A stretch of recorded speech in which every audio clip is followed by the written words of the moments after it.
अच्छा स्टूडेंट्स, तो अब हम जो चैप्टर पढ़ रहे हैं वो है ऑस्मो रेगुलेशन। तो बेसिकली ऑस्मो रेगुलेशन होता क्या है? जब कांस्टेंट इंटरनल कंडीशन मेंटेन होती है उसे ऑस्मो रेगुलेशन कहते हैं। ठीक है। इस बात का मतलब क्या हुआ कि कांस्टेंट इंटरनल कंडीशन मतलब कि जो इंटरनल बॉडी की रिक्वायरमेंट्स है उसके मुताबिक वाटर का बैलेंस और सोल्यूट का बैलेंस के जितना नॉर्मली बॉडी को फंक्शन करने के लिए चाहिए, तो उस तरह से कांस्टेंट इंटरनल कंडीशन रहे। अगर उसमें कोई चेंजेस आती है तो बॉडी उसको खुद मेंटेन कर ले। अगर बॉडी खुद मेंटेन करेगी फिर वो इसमें मतलब होम्योस्टेसिस भी आ जाता है। ठीक है। या इसके अलावा हम ये भी कह सकते हैं कि भाई ऑस्मो रेगुलेशन क्या चीज है? ये है रेगुलेशन सोल्यूट्स की, फिर गेन और लॉस है इसमें वाटर की।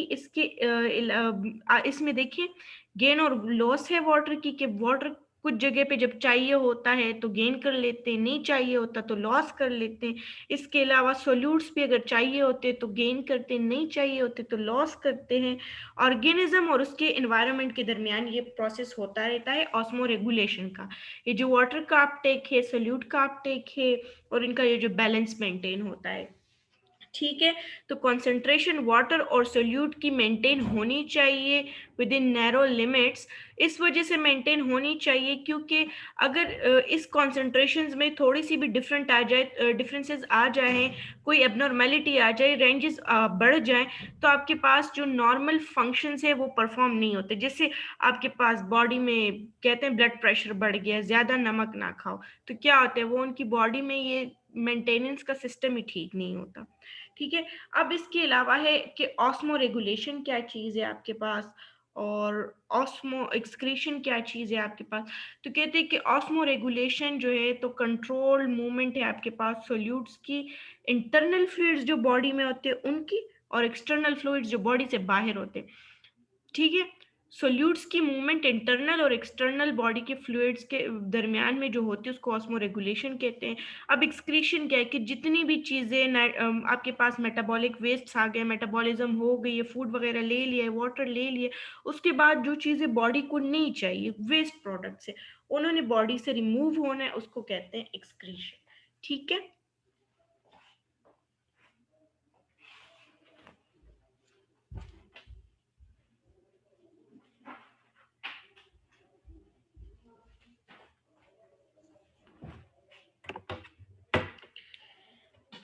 अच्छा, अब हम नेक्स्ट पढ़ते हैं।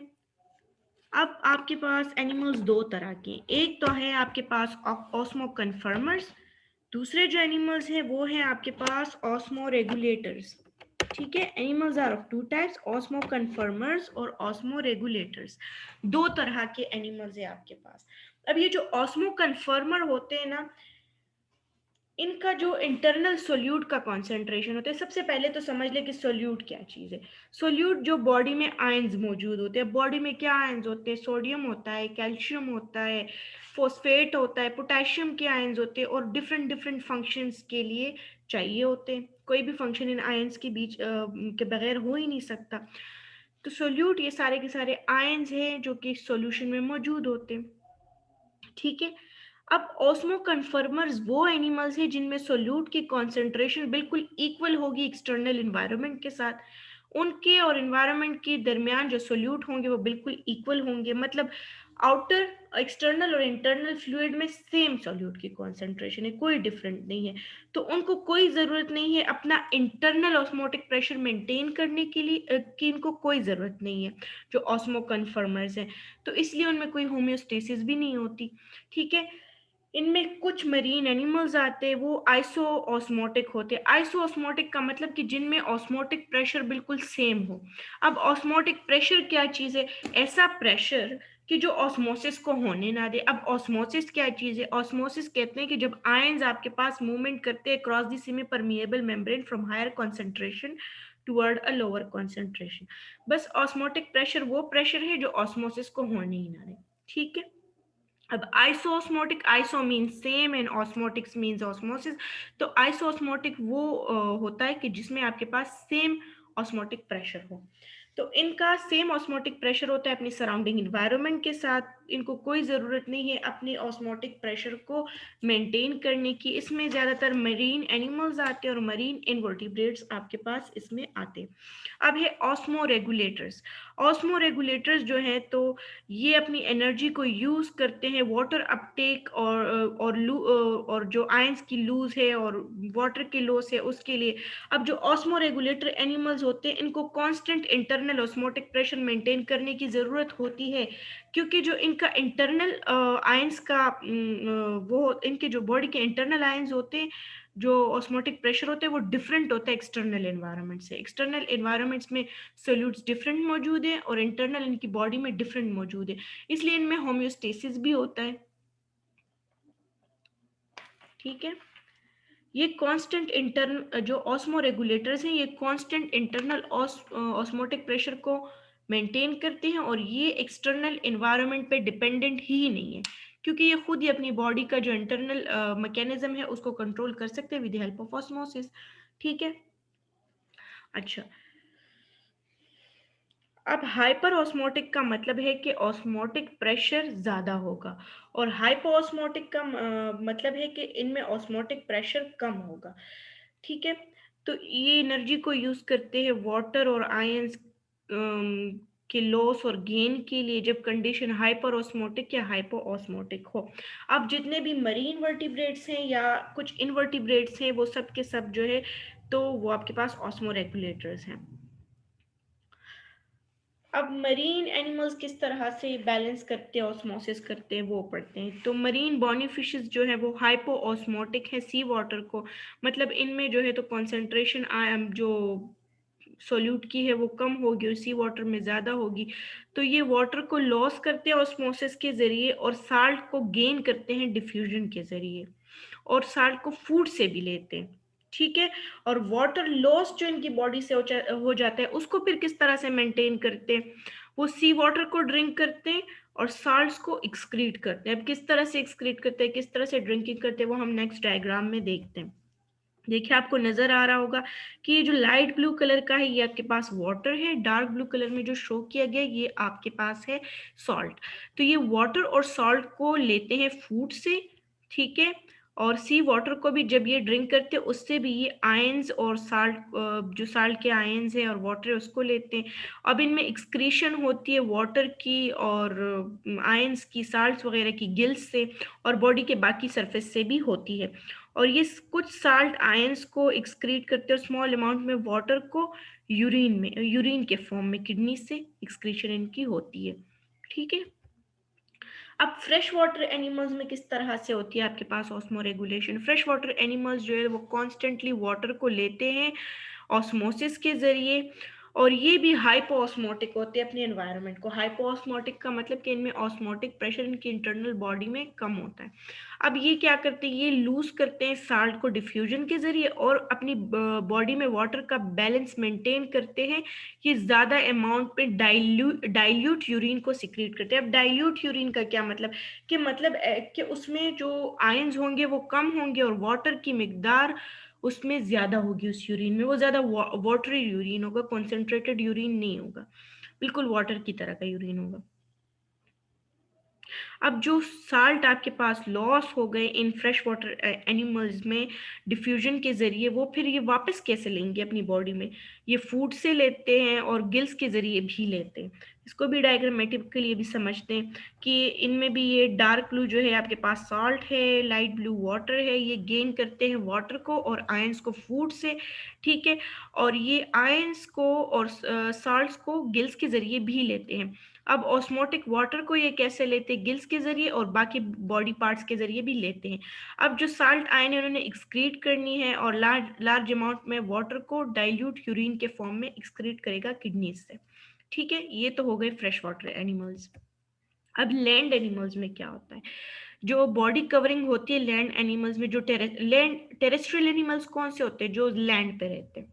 ठीक है। तो लैंड के जो एनिमल्स हैं उनकी बॉडी पे खासी थिक कवरिंग होती है ताकि डिहाइड्रेशन प्रिवेंट हो, मतलब लॉस ऑफ वाटर प्रिवेंट हो। अब जो डेजर्ट के एनिमल्स हैं वो ज़्यादातर अपनी वाटर की जो लॉस है उसको प्रिवेंट करते हैं। उनकी इंटरनल एनाटमी ऐसी होती है, मतलब उनकी बॉडी के कुछ स्ट्रक्चर्स इस तरह से बने हुए होते हैं इंटरनली कि उसकी वजह से वो वाटर लॉस को मेंटेन कर लेते हैं। उसके अलावा इनके कुछ बिहेवियर्स ऐसे होते हैं, इनकी कुछ आदतें ऐसी होती हैं कि जिसकी वजह से या जिस तरह ये एक्ट करते हैं कि उनसे वाटर लॉस होता ही नहीं। जैसे नॉकटर्नल लाइफस्टाइल है इनका, जो डेजर्ट में मोस्टली एनिमल्स रहते हैं वो ज़्यादातर अपनी लाइफ की एक्टिविटीज़ को नाइट के टाइम पे कंट्रोल करते हैं। अब जो लैंड पे एनिमल्स रहते हैं वो वाटर बैलेंस करते हैं, मॉइस्ट फूड खाते हैं उसके ज़रिए, और वाटर को मेटाबॉलिकली भी प्रोड्यूस करते हैं। जब उनमें रिस्पायरेशन होती है ना तो उसमें वाटर जो प्रोड्यूस होता है उसे यूज़ करते हैं मोस्टली।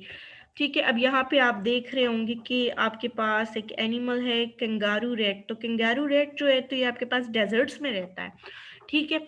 तो ये क्या करता है, इसमें टोटल बॉडी में जो ऑस्मो रेगुलेशन इसकी वाटर की होती है वो 2 ml पर डे होती है। ठीक है। ये इंजेस्ट करता है 0.2 ml वाटर को, और 1.8 ml वाटर को ये अपनी मेटाबॉलिज्म से लेता है। ठीक है।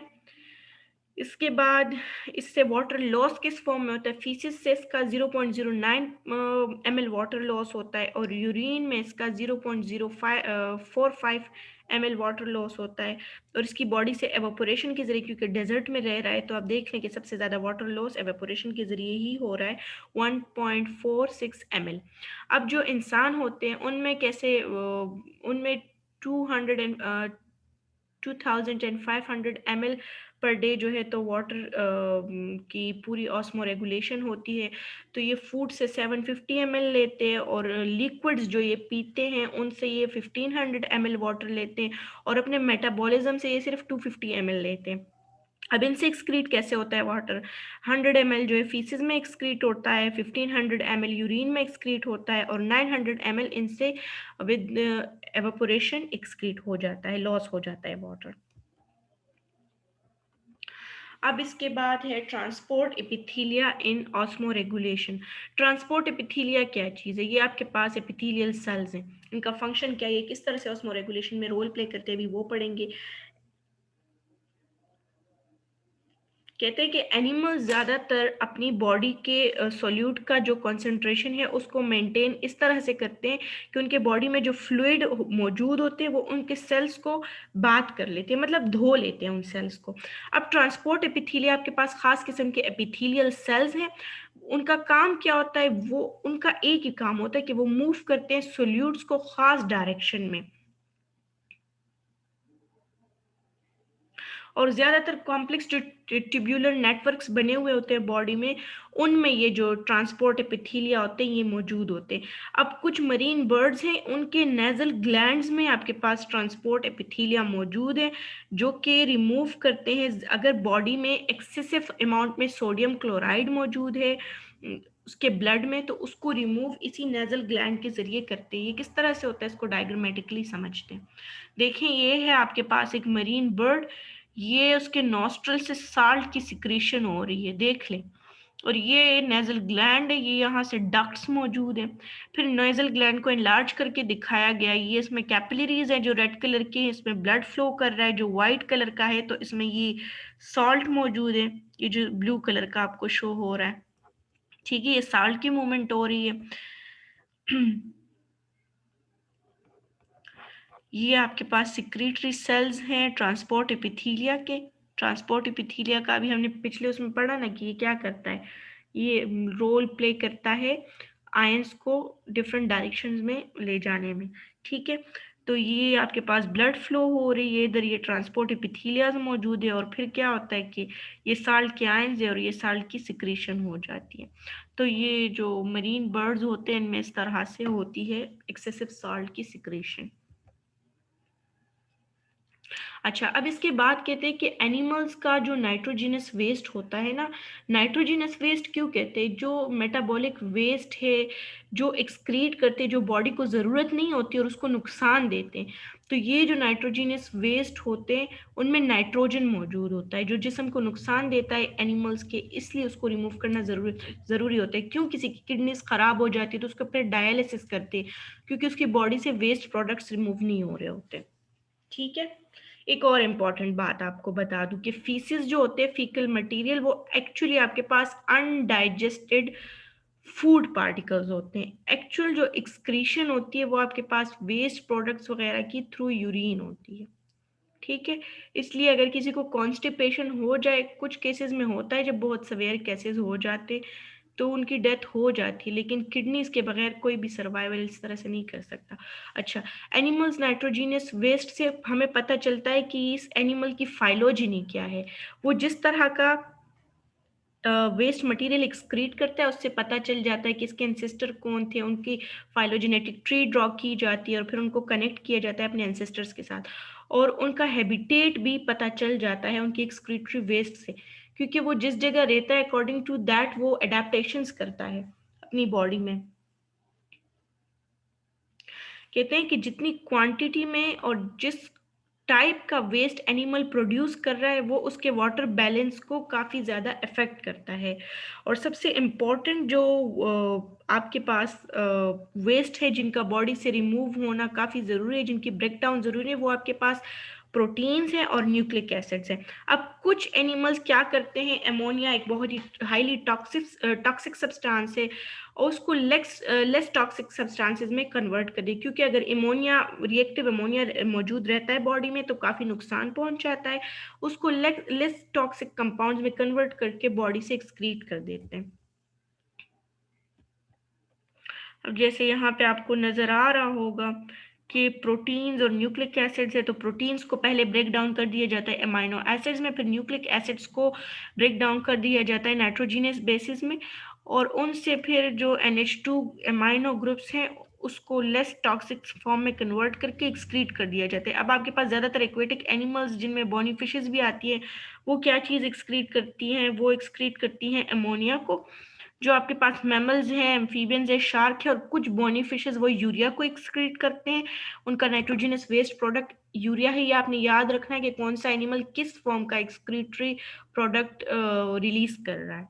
इसके अलावा रेप्टाइल्स हैं और कुछ बर्ड्स हैं, इंसेक्ट्स हैं, और लैंड पे जो टेरेस्ट्रियल स्नेल्स हैं वो यूरिक एसिड को सिक्रीट करते हैं। ये आपने याद रखना है कि कौन कौन से एनिमल कौन कौन सा नाइट्रोजनस वेस्ट सिक्रीट करते हैं। ठीक है, अब नाइट्रोजीनियस वेस्ट की फॉर्म्स कौन कौन सी है। नाइट्रोजीनियस वेस्ट आपके पास डिफरेंट फॉर्म्स में होता है, अमोनिया, यूरिया, यूरिक एसिड। ठीक है, और ये सब जो है तो टॉक्सिसिटी में भी एक दूसरे से डिफरेंट है, और इनको रिमूव करने के लिए जो एनर्जी चाहिए होती है वो भी डिफरेंट डिफरेंट, हर एक पे एनर्जी डिफरेंट डिफरेंट लगती है।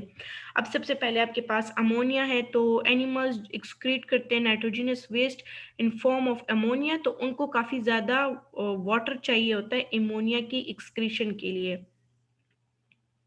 और वो किस तरह से अमोनिया को रिलीज करते हैं, अपनी फुल बॉडी सरफेस से और गिल्स के जरिए अमोनिया को रिलीज करते हैं। ठीक है, इसके अलावा यूरिया, कुछ जो मैमल्स होते हैं उनके लिवर में और कुछ एडल्ट एम्फीबियंस में यूरिया कन्वर्ट सॉरी हाँ, उनमें जो अमोनिया है वो कन्वर्ट हो जाता है लेस टॉक्सिक सब्सटेंस जिसको यूरिया कहते हैं। ठीक है, मैमल्स और कुछ एम्फीबियंस में, कुछ मैमल्स और कुछ एम्फीबियंस में क्या होता है कि अमोनिया कन्वर्ट हो जाता है यूरिया में, क्योंकि यूरिया अमोनिया से थोड़ा कम टॉक्सिक है। तो जो सर्कुलेटरी सिस्टम है वो फिर यूरिया को ले जाता है किडनीज में और किडनी से फिर उसकी एक्सक्रीशन हो जाती है। अब अमोनिया की जो कन्वर्जन है यूरिया में, ये इस पे काफी ज्यादा एनर्जी एनिमल की होती है। ठीक है, लेकिन इसको वाटर कम चाहिए होता है अमोनिया से, इसको एनर्जी ज्यादा चाहिए अमोनिया से, लेकिन इसको वाटर कम चाहिए अमोनिया से एक्सक्रीशन के लिए यूरिया को। ये बात भी आपको याद रखनी है। इसके बाद है यूरिक एसिड, जो इंसेक्ट्स हैं, लैंड के स्नेल्स हैं, मतलब टेरेस्ट्रियल स्नेल्स, इसके अलावा कुछ रेप्टाइल्स हैं, बर्ड्स हैं, वो यूरिक एसिड को एक्सक्रीट करते हैं। उनका जो वेस्ट प्रोडक्ट है वो यूरिक एसिड है। तो यूरिक एसिड आपके पास नॉन टॉक्सिक है और वो वाटर में डिजॉल्व भी नहीं होता, ये सिक्रीट होता है, एक पेस्ट फॉर्म होता है और उसके साथ थोड़ा सा वाटर मौजूद होता है। आपने मोस्टली देखा भी होगा बर्ड्स का एक्सक्रीटरी वेस्ट वो उसी फॉर्म में होता है, थोड़ा सा paste and little amount of water. ठीक है। यूरिक एसिड जो है तो उसको ज़्यादा एनर्जी चाहिए होती है यूरिया से। ठीक है। उसकी एक्सक्रीशन के लिए ज़्यादा एनर्जी चाहिए यूरिया से, लेकिन हमने ऑलरेडी कह दिया कि इसकी डिसोल्यूशन के लिए वाटर की ज़रूरत नहीं है। अब एक्सक्रीशन का प्रोसेस पढ़ते हैं। जो एक्सक्रीटरी सिस्टम है,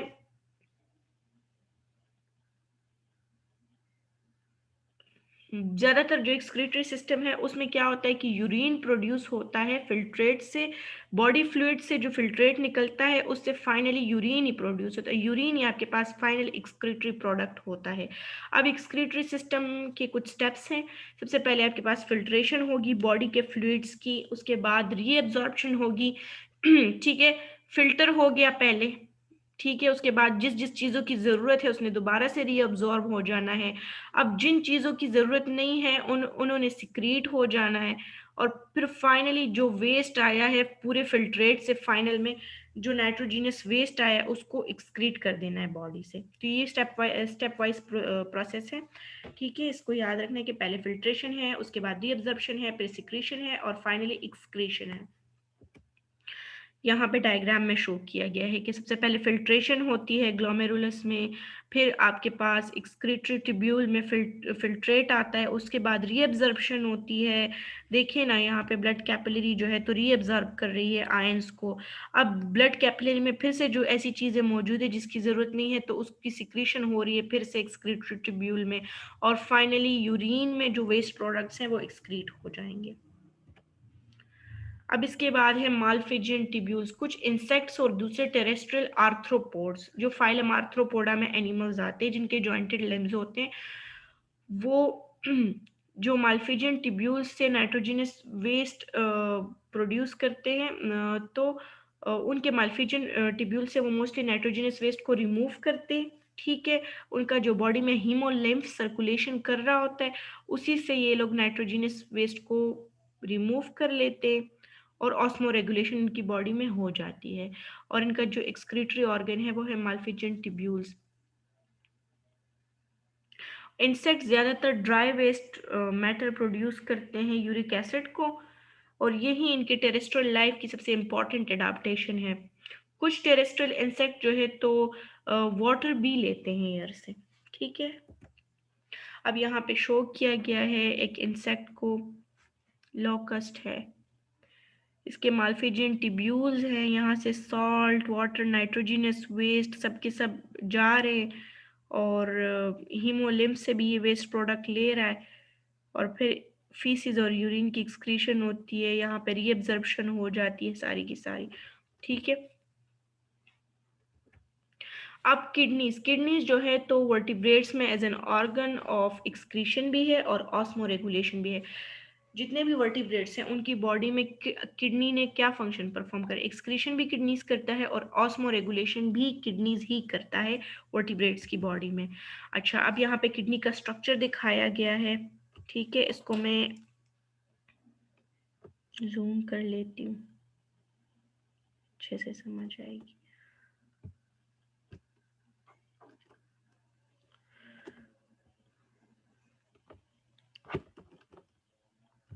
ठीक है। अब समझे इसको, ये किडनी को शो किया गया है यहाँ से, फिर इसको उठा के यहाँ दिखा दिया गया है। ये जो पोर्शन है ना आपके पास, सबर करें इसको, ये वाला जो पोर्शन है आपके पास, ये जो लाइट पिंक कलर का है ये है रीनल कॉर्टेक्स। ठीक है। इसके बाद ये जो डार्क कलर का यहाँ पे दिखाया गया है ये है रीनल मेड्यूला। ठीक है। ये रीनल आर्टरी है, ये रीनल वेन है। ठीक है। फिर ये जो यहाँ बीच में यहाँ इन सब ट्राइंगल्स के इन पैरामिडल स्ट्रक्चर्स के दिखाया हुआ ये है रीनल पिल्विस। फिर ये एक जो रीनल कॉर्टेक्स है और रीनल मेड्यूला है इसको इनलार्ज करके दिखा दिया गया है। ये देखिए, ये आपके पास रीनल कॉर्टेक्स है, यहाँ पे ये रीनल कॉर्टेक्स है, उसके बाद रीनल मेड्यूला है। ठीक है। और ये कॉर्टिकल नेफ्रॉन्स को आप देख लें, ये रीनल कॉर्टेक्स से स्टार्ट हुए और मेड्यूला के अपर पोर्शन में एंड हो गए। फिर इसके बाद जक्स्टा मेड्यूलरी नेफ्रॉन है, तो वो काफ़ी डीप रेनल मेड्यूला में इंसर्ट हुए हैं। वो थोड़े से लंबे और इनके दोनों की लोकेशंस में भी थोड़ा डिफरेंस है और फंक्शन में भी डेफिनेटली डिफरेंस होगा इनके। ठीक है,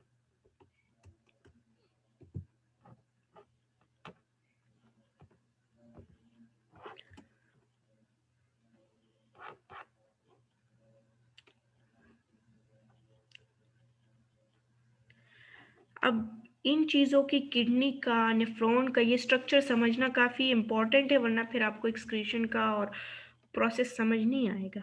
ठीक है, अब इसका स्ट्रक्चर देख लें।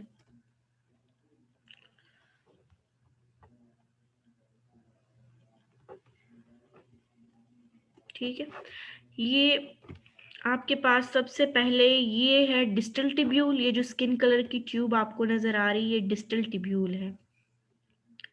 ये जो रेड कलर की आर्टरी से आपको नज़र आ रही है, एफेरेंट आर्ट्रियोल है, ग्लोमेरुलस से आई हुई है। ठीक है, ये कलेक्टिंग डक है।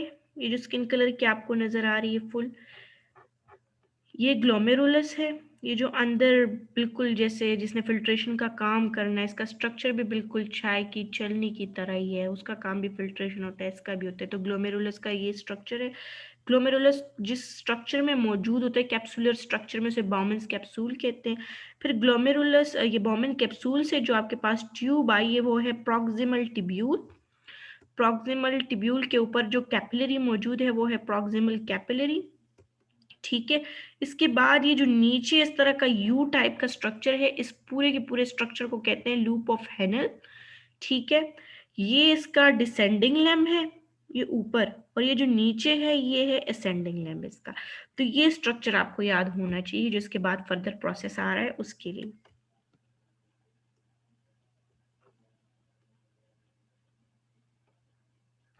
अब ये जो नेफ्रॉन है, इसकी कुछ इस तरह से ऑर्गेनाइजेशन हुई होती है, मतलब हमने अभी इससे पहले नेफ्रॉन का स्ट्रक्चर ही देखा ना, कि स्टेप वाइज आपके पास फिल्ट्रेशन होती है ब्लड की।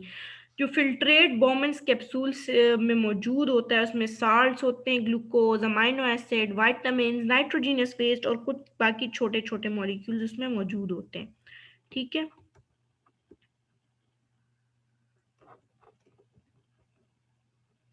अब जो प्रॉक्सिमल टिब्यूल होती है, जो हमने यहाँ स्ट्रक्चर में पहला देखा, प्रॉक्सिमल टिब्यूल, ये वाली, ये देख रहे हैं, अभी इसकी बात हो रही है कि प्रॉक्सिमल टिब्यूल। ठीक है, तो जो प्रॉक्सिमल टिब्यूल होती है, वहां पे आयंस दोबारा से रीअब्जॉर्ब हो जाते हैं, वाटर, न्यूट्रिएंट्स। ठीक है, वो उन सब की रीअब्जॉर्प्शन होती है, मॉलिक्यूल्स ट्रांसपोर्ट होते हैं एक्टिवली भी और पैसिवली भी उसी फिल्ट्रेट से। अब फिल्ट्रेट क्या है? फिल्ट्रेशन के बाद जो फ्लूइड आया है ना, उसे फिल्ट्रेट कहते हैं। ठीक है, तो मॉलिक्यूल्स ट्रांसपोर्ट होते हैं, कुछ एक्टिवली कुछ पैसिवली, फिल्ट्रेट से इंटरस्टिशियल फ्लूइड में, और फिर जाते हैं कैपिलरीज में। कुछ टॉक्सिक मटेरियल्स एक्टिवली सिक्रीट भी हो जाते हैं फिल्ट्रेट में।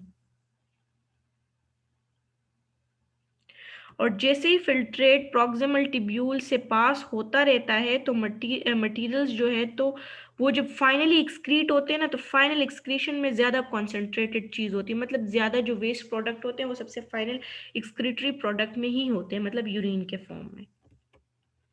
अब यहाँ पे स्ट्रक्चर दिखाया गया, इसको गौर से देखिए। ये आपके पास प्रॉक्सिमल टिब्यूल है, ये है डिस्टल टिब्यूल। तो ये है ग्लोमेरुलस और बॉमन्स कैप्सूल। यहाँ पे देख रहे हैं कि आपके पास जो बाइकार्बोनेट आयन है, सोडियम क्लोराइड के आयन्स है, वाटर है, कुछ न्यूट्रॉन्स हैं, कुछ पोटेशियम के आयन्स है, वो लीव कर रहे हैं इसको, उसकी रीअब्जॉर्प्शन हो रही, और जो हाइड्रोजन है और अमोनिया है वो इधर इसके अंदर जा रहे हैं प्रॉक्सिमल टिब्यूल में। ठीक है, ये सारा का सारा प्रोसेस हो रहा है कॉर्टेक्स के अंदर। इसके बाद है आउटर मेड्यूला। तो यहाँ पे लूप ऑफ हेनल से क्या हो रहा है, वाटर रिमूव हो रहा है। फिर इनर मेड्यूला में इधर से फर्दर जो फिल्ट्रेट है वो मूव करता है, सोडियम क्लोराइड इधर रिमूव हो जाता है। फिर आउटर मेड्यूला में कुछ सोडियम क्लोराइड फर्दर रिमूव हो जाता है। फिर डिस्टल जो टिब्यूल है, उधर भी sodium chloride, water, bicarbonates ion, potassium ions और हाइड्रोजन आयन, उस सब की एक्सचेंज हो रही है। उसके बाद फिर फर्दर फिल्ट्रेट आता है और इधर से सोडियम क्लोराइड रिमूव हो जाता है। कलेक्टिंग डक्ट जो है तो वो उधर से हो रही होती है कलेक्शन भी, और जो रीअब्जॉर्प्शन है सब कुछ, और फाइनली जो फिल्ट्रेट यहाँ पे आ जाता है वो इन फॉर्म ऑफ यूरिन एक्सक्रीट हो जाता है। इसमें जितना प्रोसेस है उसको अभी हम वन बाय वन डिटेल में पढ़ेंगे, ठीक है। लेकिन अगर स्केच की समझ आ जाए तो वो आप खुद अपने वर्ड्स में भी लिख सकते हैं। सबसे पहले जो डिसेंडिंग लिम है आपके पास लूप ऑफ हेनल का, तो वहाँ पे रीएब्जॉर्प्शन होती है वाटर की, और वो किसके जरिए होती है, इक्वापोरिन प्रोटीन्स है वो खास किस्म के चैनल्स बनाते हैं लूप ऑफ हेनल में, तो उसके जरिए रीएब्जॉर्प्शन होती है।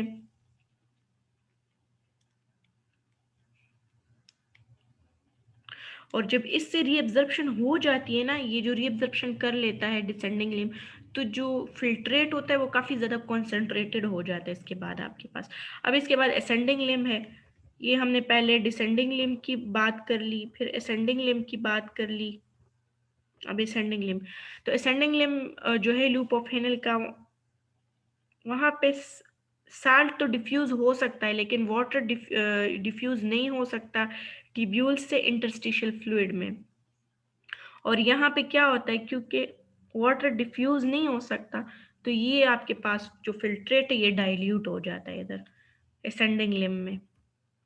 फिर डिस्टिल ट्यूब्यूल में क्या होता है, डिस्टिल ट्यूब्यूल रेगुलेट करता है पोटेशियम और सोडियम क्लोराइड की कॉन्सेंट्रेशन को बॉडी के फ्लूइड में, और इसके अलावा आयंस की जो मूवमेंट होती है उसकी वजह से जो एसिडिटी है, जो पीएच की रेगुलेशन है वो भी हो रही होती है। अब कलेक्टिंग डक्ट्स में क्या होता है, कलेक्टिंग डक्ट कैरी करते हैं फिल्ट्रेट को मेड्यूला से रीनल पिल्वस तक लेके जाते हैं।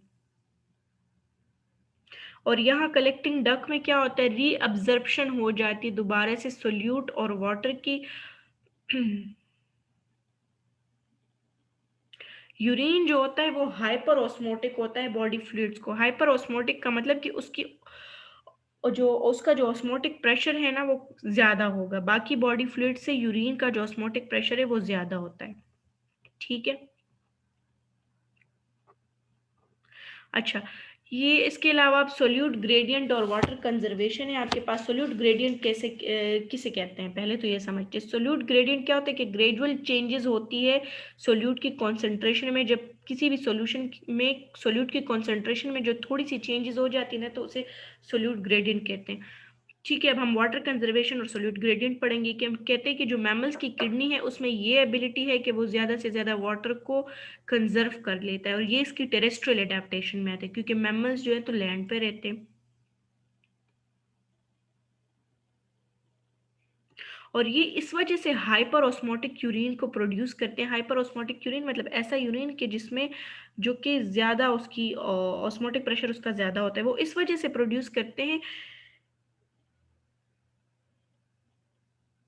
क्योंकि ज़्यादा अमाउंट की एनर्जी यूज़ होती है जब आयंस को ट्रांसपोर्ट किया जाता है अगेंस्ट दी कॉन्सेंट्रेशन ग्रेडियंट। जब भी आप अगेंस्ट दी कॉन्सेंट्रेशन ग्रेडियंट किसी चीज़ को यूज़ करते हैं तो उस पर ज़्यादा एनर्जी यूज़ होती है।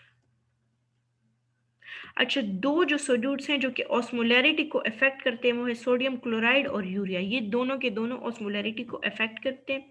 अब एडाप्टेशन वर्टिब्रेट की किडनी में हुई है, मुख्तलिफ एनवायरनमेंट के अकॉर्डिंग मुख्तलिफ एडाप्टेशन हुई है। जो फॉर्म और फंक्शन है नेफ्रॉन का वो डिफरेंट वर्टिब्रेट की क्लासेस में डिफरेंट है क्योंकि डिफरेंट हैबिटेट में रहते हैं डिफरेंट एनिमल्स। अब मैमल्स में क्या होता है, मैमल ज़्यादातर ड्राई एनवायरनमेंट में रहते हैं तो उनका जो लूप ऑफ हेनल होता है वो लॉन्ग होता है, और जो फ्रेश वाटर में रहते हैं तो उनका जो लूप ऑफ हेनल होता है वो शॉर्ट होता है। इसके अलावा बर्ड्स और दूसरे रेप्टाइल में क्या होता है, बर्ड्स के जो होते हैं ना लूप ऑफ हेनल वो शॉर्ट होते हैं, लेकिन वो वाटर को कंजर्व करते हैं। किस तरह से कि वो यूरिक एसिड को एक्सक्रीट करते हैं यूरिया के जरिए, इस तरह से उनमें वाटर की कंजर्वेशन हो जाती है। अब जो बाकी रेप्टाइल्स वगैरह है उनमें कॉर्टिकल नेफ्रॉन्स सिर्फ मौजूद होते हैं, और वो जो एक्सक्रीटरी प्रोडक्ट रिलीज करते हैं वो यूरिक एसिड है आपके पास। अब फ्रेश वाटर फिशेस क्या करते हैं, वो कंजर्व करते हैं साल्ट को उनके डिस्टिल ट्यूब्यूल में और एक्सक्रीट करते हैं लार्ज अमाउंट में डाइल्यूट यूरिन को। किडनी जो एम्फीबियंस की होती है वो बिल्कुल फ्रेश वाटर फिशेस की तरह से फंक्शन करती है, और एम्फीबियन कंजर्व करते हैं वाटर को लैंड में। किस तरह से कि वो रीअब्जर्व करते हैं वाटर को यूरिनरी ब्लैडर से, ठीक है।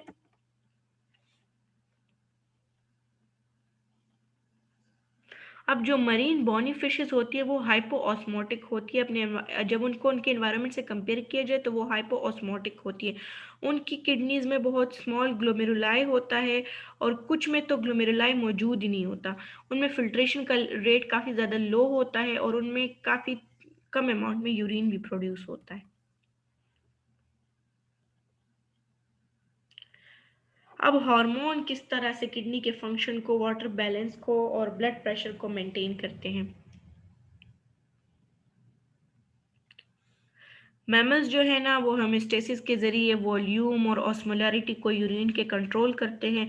अब ऑस्मोलैरिटी जो यूरिन की है वो उसको नर्वस और हार्मोनल सिस्टम कंट्रोल करते हैं।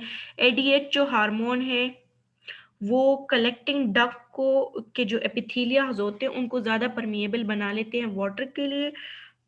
और जैसे ही ऑस्मोलैरिटी में इंक्रीज आ जाता है तो रिलीज करना शुरू कर देते हैं एडीएच को, जिसकी वजह से वाटर की कंजर्वेशन होती है। अगर एडीएच में चेंजेस आ जाए तो उसकी वजह से सवेयर डिहाइड्रेशन हो जाती है और उसके रिजल्ट में क्या होता है कि डायबिटीज इंसिपिडिस प्रोड्यूस हो जाती है ऑर्गेनिजम्स में, इंसानों में भी। ठीक है। और अल्कोहल जो है वो आपके पास एक डाईयूरेटिक सब्सटेंस है। वो क्यों डाईयूरेटिक सब्सटेंस है?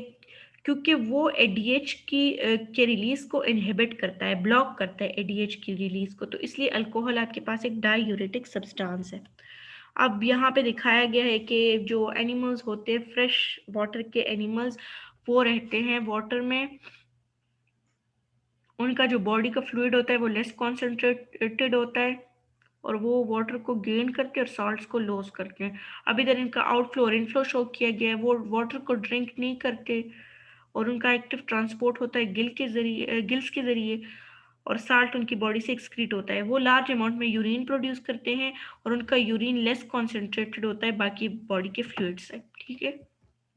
अब जो मरीन बॉनी फिशेज हैं वो वाटर में रहती हैं और उनका जो बॉडी फ्लूइड है वो ज़्यादा उनका जो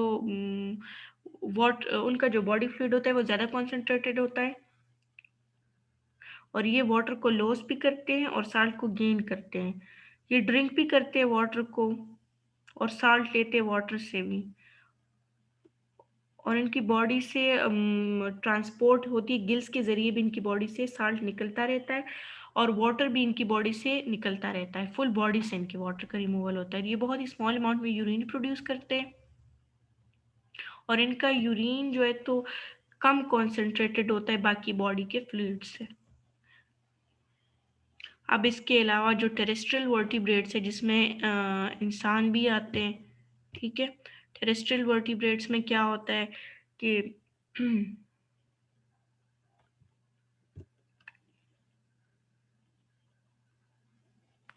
इनकी बॉडी से जो वाटर है वो लॉस होता है एयर में। ये ड्रिंक करते हैं वाटर को भी और साल्ट को बाय माउथ लेते हैं अपने फूड से, वाटर से और ये वाटर और साल्ट को एक्सक्रीट करते हैं यूरिन के ज़रिए। इनका यूरिन मॉडरेट अमाउंट में होता है, ना ज़्यादा होता है ना कम होता है। यूरिन जो है तो इनका ज़्यादा कॉन्सेंट्रेटेड होता है बॉडी के बाकी फ्लूइड से। ठीक है। तो that was all about the osmo regulation physiology.